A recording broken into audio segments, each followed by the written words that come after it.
눈동자는 그 사람이 지닌 악한 마음을 가리지 못한다. 마음이 바르면 눈동자가 맑고 마음이 바르지 못하면 눈동자가 흐리다. 그 사람이 하는 말을 듣고 그 눈동자를 관찰하면 사람이 어떻게 자기 마음을 숨기겠는가? 현재의 고난을 이겨내는 법. 장차 어떤 사람에게 큰 일을 맡기려고 할 때는 반드시 그 사람의 생활을 공공하게 하여 하는 일마다 뜻대로 되지 않게 한다. 그러한 이유는 마음의 참을성을 담금질하여 능히 감당할 수 있도록 하고 가는 일을 이룰 수 있도록 하기 위함이니라. 스스로 크게 될 사람인지 알고 싶다면 내가 얼마나 많은 시련과 고통의 시간을 보내었는지 돌아보라. 건강을 얻어서 육체의 힘듦을 겪어본 적이 있는가? 아니면 딸린 식구들의 굶주림에 눈물을 흘려보았는가? 참고 인내하는 시간이 길수록 크게 될 사람이다. 몸의 상처와 마음의 상처, 몽둥이로 사람을 죽이는 것과 칼로 사람을 죽이는 것의 차이가 있는가? 아니면 칼로 사람을 죽이는 것과 정치로 사람을 죽이는 것은 어떠한가? 몽둥이로 생긴 멍은 시간이 지나면 회복되지만 마음으로 남긴 상처는 영원히 기억된다. 어질지 못한 행동으로 성공을 거둔 자는 그 행동 때문에 망하게 되며 자신도 똑같이 소외당하게 될 것이다. 자신에게서 시작된 모든 일은 결국 자신에게로 돌아온다. 당장 시도해보라. 길은 가까이에 있다. 그러나 사람들은 헛되이 먼 곳을 찾고 있다. 일단 해보면 쉬운 것이다. 시작도 하지 않고 미리 어렵게만 생각하고 있기 때문에 할 수 있는 일들을 놓쳐버리는 것이다. 지금 내가 당장 할 수 있는 일부터 시작하라. 그러면 그 일이 너의 재능을 알려줄 것이다. 아무리 우물을 파도 물이 솟아나는 깊이까지 파지 않으면 그것은 우물을 버리는 것과 같은 것이다. 일을 해내려면 끝까지 해야 하는 것이다.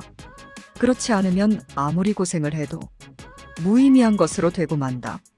군자가 사람을 교육하는 5가지 방언은 첫째, 시기적절하게 오는 비가 초목을 변화시키듯이 내에 맞춰 수준에 맞게 알려주는 방법이다.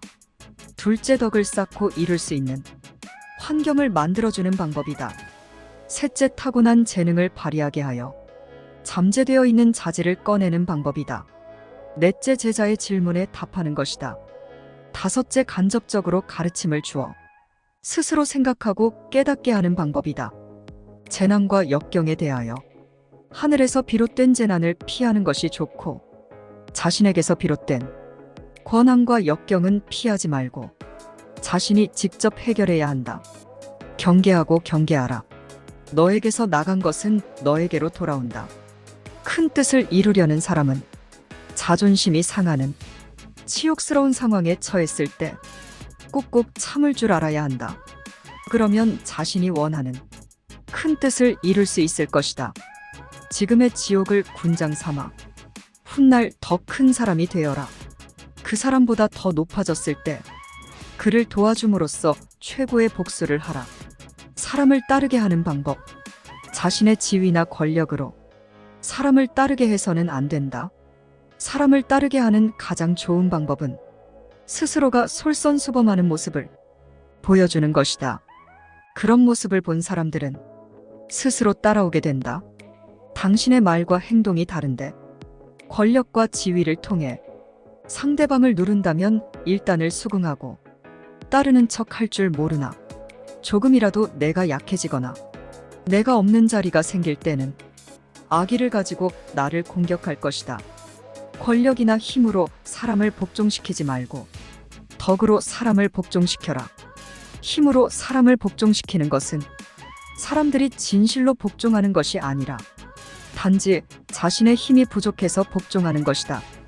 덕으로 사람을 복종시키는 경우는 사람들이 마음속으로 기뻐하여 진정으로 복종하는 것이니 마치 70명의 제자가 공자에게 마음으로 복종하는 것과 같다.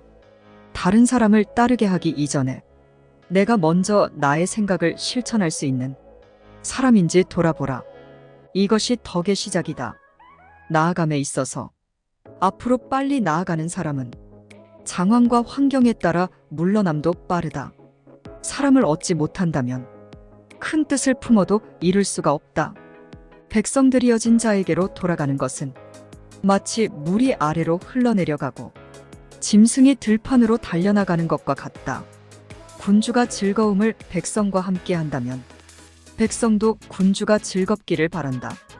훌륭한 선비는 한 고을의 훌륭한 선비와 사귀고 한 나라의 훌륭한 선비는 한 나라의 훌륭한 선비와 사귀며 천하의 훌륭한 선비는 천하의 훌륭한 선비와 사귄다. 천하의 훌륭한 선비와 사귀는 것도 부족하다면 위로 거슬러 올라가 옛사람과 친구가 된다. 내가 누구와 사귀는지가 곧 나를 말한다. 내가 성장하면 그때마다 나와 어울리는 사람이 나타나기 마련이다.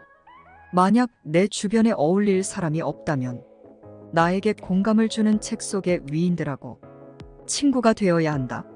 한 걸음 물러나서 들여다보면 배울 수 있는 스승은 많다. 사람은 가는 곳마다 보는 것마다 모두 스승으로서 배울 것이 많은 법이다. 벗을 사귀는 것이란 그 사람의 덕을 벗하는 것이다. 어른 대접을 받고자 하거나 어른이기에 뭔가를 바라고 사귀려 들지 말고 지위가 높음을 이용하여 사귀려 하거나 뭔가를 바라고 지위가 높은 자와 사귀려 들지 말며 경제의 권세를 내세워 사귀려 들지 마라. 버틴다는 것은 그 사람의 덕을 벗하는 것이기에 그 사이에 어떤 것도 개입시켜서는 안 된다. 나에게서 떠나는 사람은 굳이 잡을 필요 없고 나에게 배우고자 찾아오는 사람은 아무 조건 없이 받아들이는 것이 큰 사람이다. 겉은 화려하지만 정직하지 않은 사람, 아첨을 잘하지만 성실하지 않은 사람, 말은 그럴듯하지만 실제적인 견문이 없는 사람을 벗으로 삼으면 해롭다. 아무리 동기부여가 되는 말, 구구절절 옳은 말을 늘어놓더라도 말과 행동이 일치하지 않는다면 차라리 말하지 않는 편이 낫다. 말보다 실천하는 사람이 되라. 능력 있는 말을 하는 것보다 스스로 실천하는 사람이 되면 사람들의 마음을 움직이는데 훨씬 더 강력한 효과가 있다.